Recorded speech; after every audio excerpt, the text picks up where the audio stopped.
Welcome, everyone, to another edition of The Travel Show with your host, Ted Blank of Ted Blank Luxury Travel and Adventure. We are going to talk travel again today, and I cannot wait to see where we're going in our minds and hopefully somewhere in real life soon. Exactly. How goes it? It goes well. It goes well. Thank you. Well, great. Well, I have to tell you, don't think I'm stalking you, Ted Blank. I had an opportunity. I was in Hudson, and I thought, I'm going to see where the new Ted Blank Luxury Travel and Adventure office is.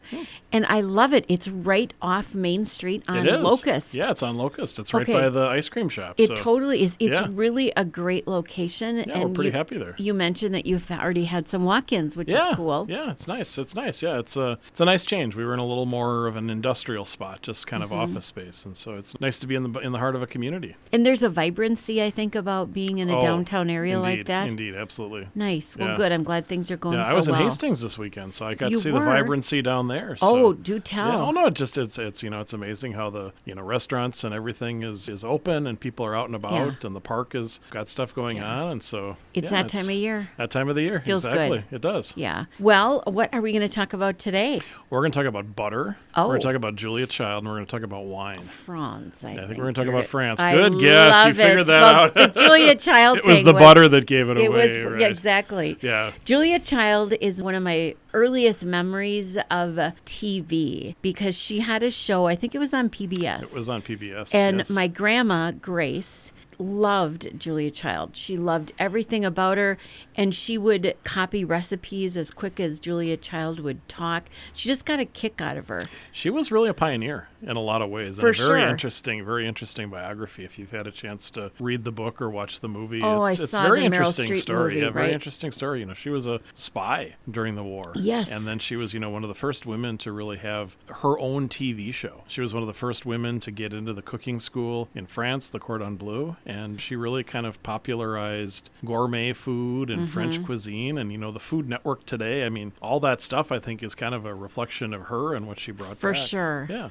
Yeah, she was a very interesting woman and a tall, big woman. She was, yes. Interesting. Like over 6 feet tall, which is pretty unusual. Yes. So, yeah. Well, I'm all in. So we'll come then. back to Julia. Okay, so, but this sounds very exciting. Yeah, so I picked out a cruise today, and we talked a couple weeks ago about the trip I just took to Normandy. Yes. To France and Normandy. And so this is an ocean cruise, actually. Okay. And the last cruise we talked about was a river cruise. Okay. But it goes to some of the same places, and I thought it would be a good opportunity to kind of compare and contrast I would love to hear. a little bit, and also talk about butter, Julia Child, and wine. So, yeah.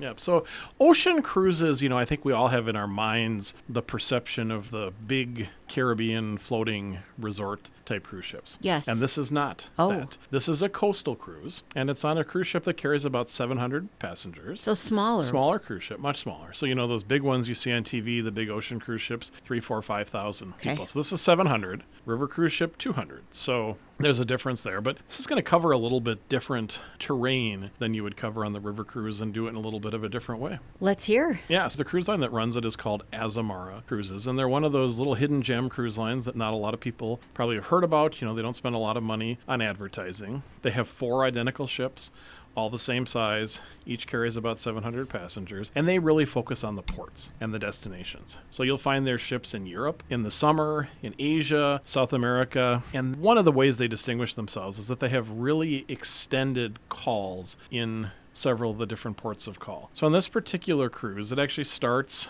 in one of the ports for London called Portsmouth, which, by the way, is where most of the D-Day landing fleet actually left from as well. So we'll talk about D-Day in a minute. But if you wanted to spend a little time in England beforehand, certainly could spend some time in London. If you're a World War II historian, you could go see the underground war cabinet rooms where Churchill lived, Buckingham Palace, the changing of the guard, Westminster Abbey, all those neat things. If you wanted to go off into the English countryside, this would be a great opportunity to do that as well. There's some beautiful manor hotels that we work with that are set out in the countryside, in the Cotswolds and some of those real picturesque places. If Highclere Castle, if you want to see Downton Abbey, you could go see that. But kind of in keeping with the war theme as well, if you wanted to see where Winston Churchill was born, you could go see that at a palace called Blenheim Palace.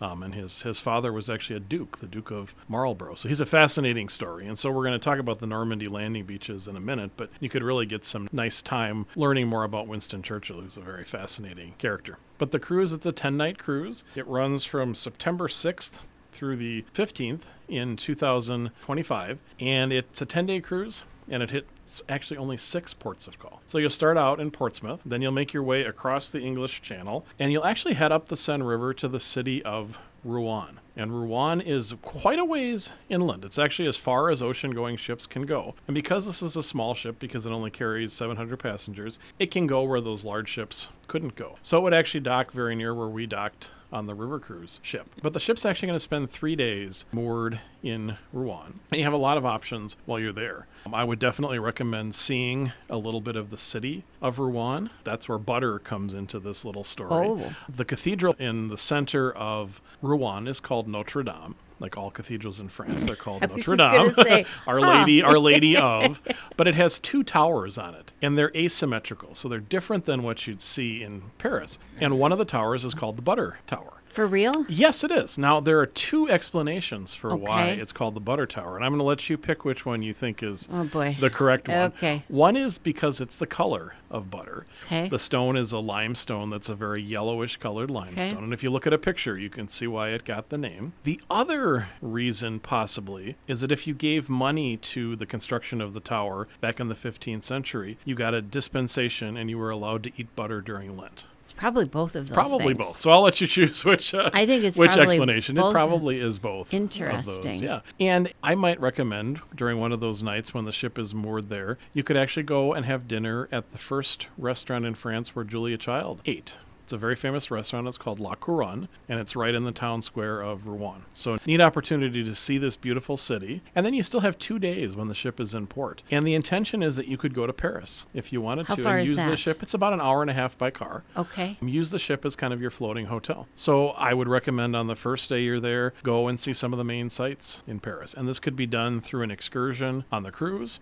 or it would be something we could arrange on a custom basis for you. You know, see those things like the Louvre, like the Arc de Triomphe, the Eiffel Tower. At this point, you'll probably be able to actually go into Notre Dame in Paris. So spend a day in Paris. And then the second day that you're there, really, I guess the third day that you're there, I would recommend going to see Monet's Gardens at Giverny, which are not sure. very far away, probably only about a 25, 30-minute drive. You could stay in the countryside there, or you could actually go see Versailles the same day as well. So you'd really get sort of 2 neat garden opportunities in one day. So the ship spends 2 nights and 3 days moored in Rouen. It's your floating hotel and gives you the opportunity to explore this beautiful part of France. So it's almost like a vacation inside a vacation. It kind of is. It kind of is. Okay. Yeah. And you could help us set up transportation, because I would certainly not feel comfortable Absolutely. renting a car. Yes, no, you wouldn't want to rent a car. No. You wouldn't want to rent a car. No, we could help you either arrange excursions through the ship, or we could help you arrange something customized as well. That'd be really fun. Yeah, so, you know, you're going to see some of the same things we saw on the river cruise, but just in a little different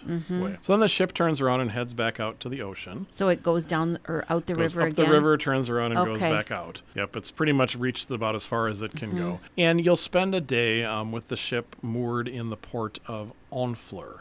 It's Okay. spelled Honfleur. And it's a place where a lot of Impressionists painted. So if you looked at some love of the that Impressionist art art, history you would period. probably recognize this beautiful downtown. It has those half-timbered houses, kind of a fishing village, and it has that beautiful light that the Impressionists found in Almost Normandy. whimsical Very look. whimsical light, and the Impressionists said that Normandy is really the place where that light comes alive. So you could see Honfleur, and you could also head to the D-Day landing beaches, because they're right there. So if you wanted to do the D-Day landing beaches, this would be one of the days that you could do it in. And, you know, it's something that lends itself to a nice full day of touring. And there are sort of the main attractions along the way, and a lot of smaller, interesting, kind of specialized museums. And so, you know, again, if we wanted to set up something through the ship, you'd have a chance to see the major attractions. If you wanted to see something a little specialized, we could also arrange that for you. Oh, nice. Yeah, and the ship actually stays in port until 10 o'clock at night. So you have a lot of time Right. to explore. So you can actually do both. Spend some time in Normandy and then spend some time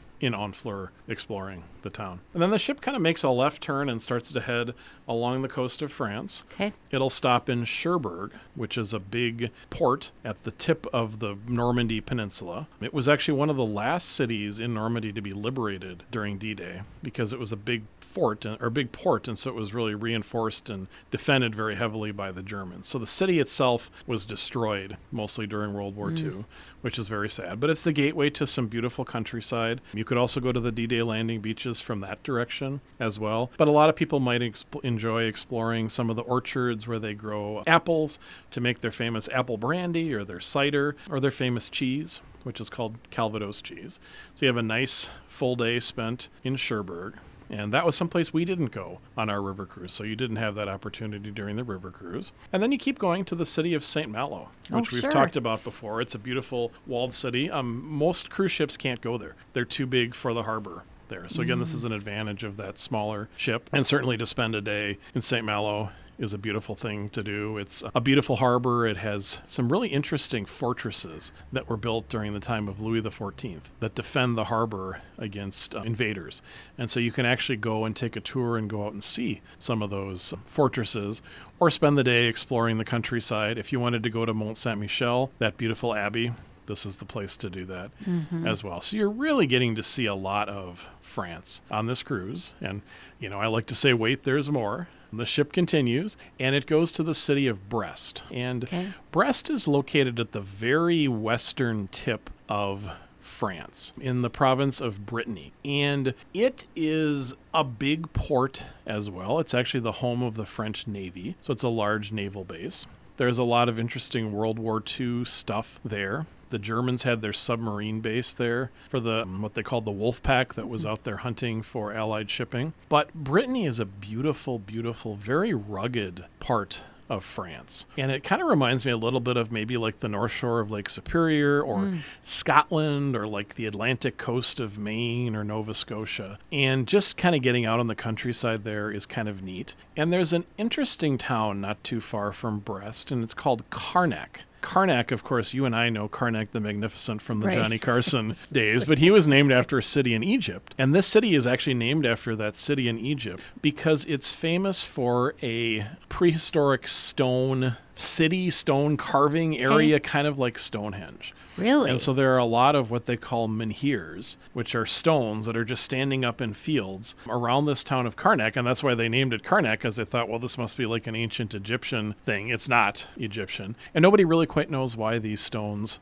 are there. For all these years, they still don't know? They've been there for, thousands of years, and they predate Stonehenge. But a really interesting place to go and to learn about some of the real prehistoric civilizations. Europe is not a new place. People have lived there for a really long time. So you get a little bit of difference in Brittany, and then the port of Brest is not often visited by cruise ships. So this is a really neat, just kind of off the beaten path place. Well, and it's very historic, too, it really some is. of these places compared to what you would think of as tourist stops. Exactly. And, we talk about the churches in France, which date from the 1500s or the 1200s, and this dates from like 1200 BC. So it's a really, really old landmark. Very interesting, definitely worth seeing. And then you have a day at sea to relax. And then the ship arrives at the final port of call, which is Bordeaux in the south of France. And that's where the wine you almost came make from. You make kind of a big circle around the coast of France. And you have one day in Bordeaux where the ship is docked there, and you have the opportunity to go explore. If it were me, I might head out in the countryside and visit some of the wineries. There,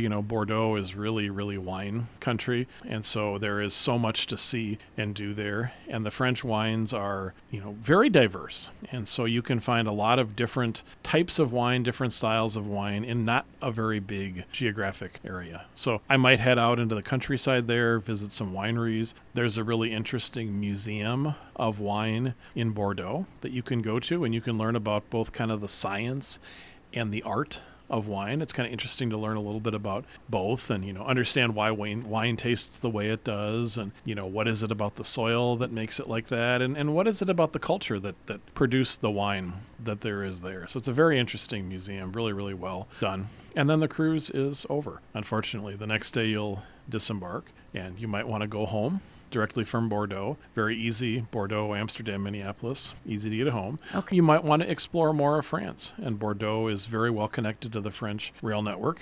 And so we could certainly help you if you wanted to go back to Paris, if you wanted to go to the south of France, or if you had a little more time, you might actually take a river cruise right in the area around Bordeaux and spend a week exploring those wineries and some of the other interesting historical sites there. So it's a 10-day cruise. You could spend a couple days in England, a couple days in France, and make a nice 2-week program. And if you wanted to spend a little bit more time there, you certainly could do that as well. So this adventure is only offered through this unique tour company. Yeah, it's only offered once a year, too. Oh, Yep. that's And so really one of the cool. neat things about this type of a cruise is that oftentimes it's a once and done. They might do it the next year. They might do something similar, but unlike those Caribbean cruises or Right. even the river cruises Just where the rinse and ship does the repeat. same rinse Yeah. and repeat, this is a totally unique itinerary. And next week, the ship keeps going and heads down to Spain. So it's not going to come back. So this trip, which is September 6th through the 16th in 2025, is kind of a one-off. And I think it's a really, really nicely done itinerary. Just to talk a little bit about pricing, to kind of compare pricing of this versus a river cruise. This is going to price for a balcony at less than $4,000 a person for the cruise, so for about a 10-day cruise. The river cruise, for the 10-day cruise and the tour put together, it's going to be more like $6,000 a person. So this is a little bit cheaper. It's a little bit different of an experience. And one of the main differences is that the excursions on this cruise are not included in the price. And so that gives you the opportunity to pick and choose from the excursions the ship offers, or we can do something customized for you. On a river cruise, those are all going to be included, which is nice, but your choice is what's available. And in this situation with the ocean cruise, the choice is whatever you'd like to do. So, I think both are good values in terms of what's included. This is just a little bit different way of seeing a lot of the same territory, but in kind of a different way. And so there are more than one way to, visit and explore a destination. And I thought folks might be interested in a little different perspective on the same area. Boy, you always give us so much to think about. I try. Wow.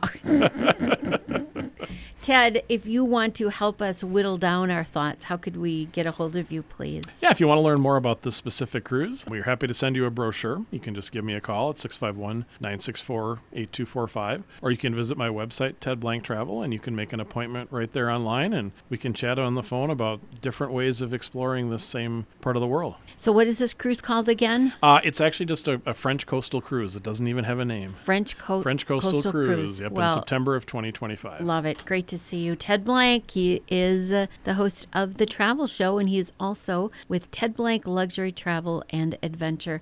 And you are listening to another edition of The Travel Show on AM 1460 and FM 97.7 KDWA in Hastings. This travel show has been brought to you by Ted Blank Luxury Travel and Adventure.